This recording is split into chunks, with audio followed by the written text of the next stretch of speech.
We go to the SEC for a couple teams that have played themselves out of championship contention, with Georgia still undefeated. Tennessee has yet to play Georgia, but they've lost 2 games. That second being a tough one in Tuscaloosa against Bama, where they led by 2 scores at halftime and got completely annihilated 27-0 in the second half. Kentucky has proven to be a more marginal team than there was some early season hope. After 4 consecutive wins, they defeated Florida, had a big matchup against Georgia, were blown out by 38. So we've got Tennessee as a 3.5 point favorite at Kentucky, over under at 51.5. Yeah, I actually did a standalone video earlier this week on Monday. It's still up at Wager Talk TV on YouTube. In-depth deep dive into this game. I'd recommend checking that out. And my 10,000 game simulation database takes a couple days, usually ready Tuesday or Wednesday. So I didn't have the numbers at the time. As you mentioned, Tennessee a 3.5 point favorite. But now that I've had the database numbers, I got them winning on average by 5.5. So there is some line value with Tennessee here. But the situational setup for Tennessee concerns me for several reasons. First of all, you mentioned the second loss. As I just said, that could be a bubble burster. And then on top of that, it's coming against Alabama, is always a physical team.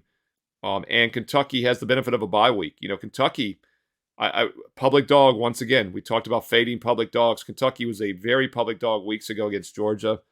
Georgia had not covered the spread all season.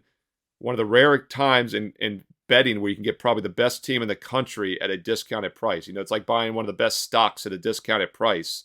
And that's what Georgia was a few weeks ago. I had a strong best bet on them. Talked about him here on this channel with you. I had him in my college football top 25 video. So yes, my paid clients got that, but you also got it free here. You got it free on Wager Talk TV as well. And I think that was a little bit of a bubble burst for Kentucky. And whenever you play a physical team like Georgia, Alabama, it's hard to come back the next week. They lose by 17 as a home favorite against Missouri. But I think the bye came at a really good time.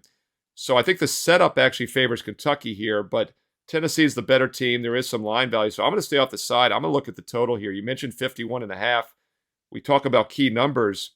51 is one of the most key total numbers. A lot of margins get us there. 31-20, 27-24. A lot of different final scores get you on 51. There's about a 3 to 4% chance this game lands 51 exact. So at 51.5 or more, I like the under. And this Tennessee offense is really down this year. They were explosive last year. Slightly above average this year, but their defense is surprisingly really good, giving up only about 4.5 yards per play. Kentucky is very one-dimensional. They run the ball. Tennessee's only giving up about 3 yards per carry. So I do like the under here. My only concern, once again, would be the hangover, the letdown for Tennessee, how fatigued the defense is. But I'm just not sure Kentucky can take advantage of that. I think under 51.5 makes a lot of sense.